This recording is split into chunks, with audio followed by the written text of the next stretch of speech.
প্রধানমন্ত্রী শেখ হাসিনাকে এখনো স্বীকৃতি দেয়নি যুক্তরাষ্ট্র। এই গত কয়েক বছর ধরে যারা বিএনপি করে তাদের উপর যে কি পরিমাণ নির্যাতন হয়েছে এগুলো কিন্তু সংখ্যায় প্রকাশ করার মতো। আমরা হার্ড লাইনে গেলেও এমন ভাবে যাব আমাদের পরে কেউ চাপিয়ে নিলে আমরা কখনো কোথাও হাত দেন। দেশের ক্ষতি করছে, দেশের জনগণের ক্ষতি করছে।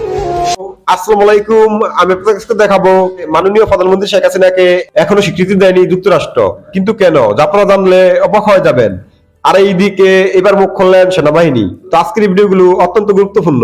তবে আশা করবো যে আপনারা এই সম্পূর্ণ ভিডিওটি দেখবেন, আর এই সম্পূর্ণ ভিডিওটি দেখলেই বিস্তারিত জানতে পারবেন। আর এই ভিডিওগুলো দেখানোর আগে আপনাদের কাছে আমার ছোট্ট একটি রিকোয়েস্ট, আপনাদের যদি চ্যানেলে নতুন হয়ে থাকেন তাহলে নিত্যতর আপডেট নিউজ সবার আগে পেতে আমার এই চ্যানেলটি সাবস্ক্রাইব করে আমার সাথেই থাকুন। আর এখন চলুন কথা না বাড়িয়ে আমরা প্রথমে দেখে আসি কাজী হেমায়েতুদ্দিন মিশন ভাই কি বলেছেন সেই ভিডিওটি। এই গত কয়েক বছর ধরে যারা বিএনপি করে তাদের উপর যে কি পরিমাণ নির্যাতন হয়েছে এগুলো কিন্তু সংখ্যায় প্রকাশ করার মতো না। এগুলো হাজার হাজার লক্ষ লক্ষ, এবং আমরা কিন্তু এর খুব সামান্য ভাগই জানি। অনেকে আছে এমনি বলে না, অনেকে আছে মারা যায়, নির্যাতন করতে করতে মারা যায়, বলতে পারে না। অনেকে আছে বিভিন্ন চিন্তা ভাবনা করে সামাজিক কারণে বলে না। তো আজকে আমরা তেমনই একটি নির্যাতনের লোমহর্ষক বর্ণনা আমরা শুনবো। বাংলা আউটলুকে প্রকাশিত হয়েছে একজন ছাত্রদল নেতার জবানবন্দিতে করুণ বিভৎস নির্যাতনের কাহিনী। বাংলা আউটলুক প্রকাশ করেছে, আমরা একটু দেখি। হাত পা চোখ বেঁধে একে একে 8টা নখ তুলে ফেললো, এটা বলেছেন আমানুল্লাহ আমান। এই আমানুল্লাহ আমান কিন্তু ওই বিএনপির সিনিয়র নেতা আমানুল্লাহ আমান নন, উনি হচ্ছেন ছাত্র নেতা আমানুল্লাহ আমান।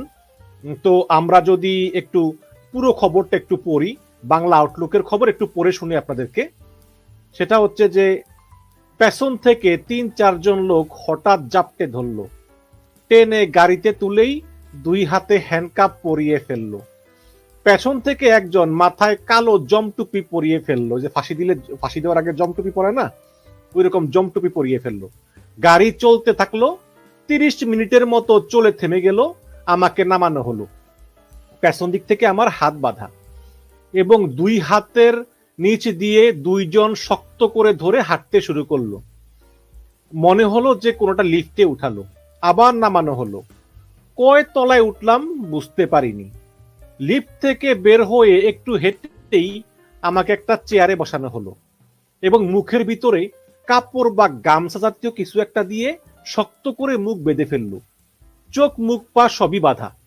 সজোরে কোমর থেকে পায়ের পাতা পর্যন্ত সবখানে মোটা লাঠি দিয়ে পেটাতে শুরু করলো। 3-4 মিনিটের মধ্যেই আমি জ্ঞান হারিয়ে ফেললাম, চেয়ার থেকে মাটিতে লুটিয়ে পড়লাম। এভাবে টানা 3 দিন থেমে থেমে আমাকে মারলো, একে একে আমার পায়ের 8টি নখ তুলে ফেলল। প্রধানমন্ত্রী শেখ হাসিনাকে এখনো স্বীকৃতি দেয়নি যুক্তরাষ্ট্র। তবে নতুন সরকারের সঙ্গে বিভিন্ন ইস্যুতে কাজ করতে আগ্রহ প্রকাশ করছে দেশটি। রাজনীতি, অর্থনীতি, নিরাপত্তা সহ বিস্তৃত ক্ষেত্রে সকল ধরনের সহযোগিতার জাল বিস্তার করতে চায় ওয়াশিংটন।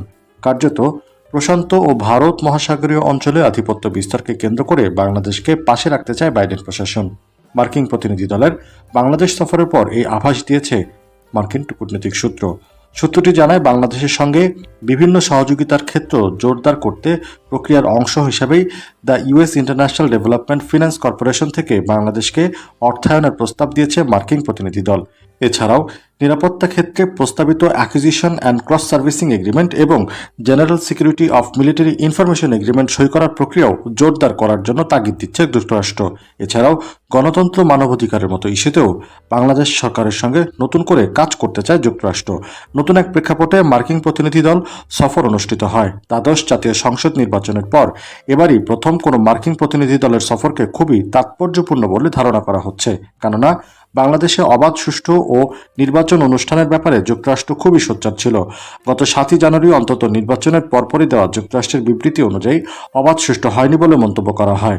যদিও চীন, ভারত, জাপান, রাশিয়া সহ বিভিন্ন দেশ প্রধানমন্ত্রী শেখ হাসিনাকে অভিনন্দন জানিয়েছে, কিন্তু যুক্তরাষ্ট্র এখনও পর্যন্ত আনুষ্ঠানিকভাবে অভিনন্দন জানায়নি। মার্কিন প্রেসিডেন্ট জো বাইডেন অবশ্য প্রধানমন্ত্রী শেখ হাসিনার কাছে পাঠানো এক চিঠিতে বাংলাদেশের সঙ্গে বাংলাদেশ সরকারের সাথে নতুন করে কাজ করার ব্যাপারে আগ্রহ প্রকাশ করেছেন। চিঠিতে বাংলাদেশের জন্য বিব্রতকর কোনো প্রসঙ্গ উল্লেখ ছিল না, তবে চিঠিতে বাইডেনের সরাসরি কোনো স্বাক্ষর পাওয়া যায়নি। বরং যুক্তরাষ্ট্র সরকার প্রেসিডেন্টের রেফারেন্স দিয়ে চিঠিটি পাঠিয়েছে। কূটনীতিকরা বলছে, যদিও সই ছাড়াই সরকারের তরফে রেফারেন্স দিয়ে পাঠানো চিঠির রেওয়াজ রয়েছে কূটনৈতিক নীতিতে, কিন্তু সই থাকলে বিষয়টি আরও জোরালো হতে বলে ধারণা কারো কারো।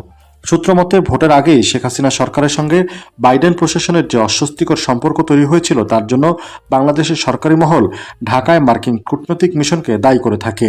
মার্কিন রাষ্ট্রদূত পিটার হাস নিখোঁজ বিএনপি নেতার বাসায় যাওয়া সহ বিভিন্ন তৎপরতার ক্ষেত্রে ভুল বার্তা দিয়েছিল ওয়াশিংটনকে বলে জানিয়েছে সরকারি সূত্রগুলো। নির্বাচনের পর যুক্তরাষ্ট্র সম্পর্ক উন্নয়নে উদ্যোগী হয়েছে বলে সরকারের উচ্চ পর্যায়ের কিছু সূত্র জানায়।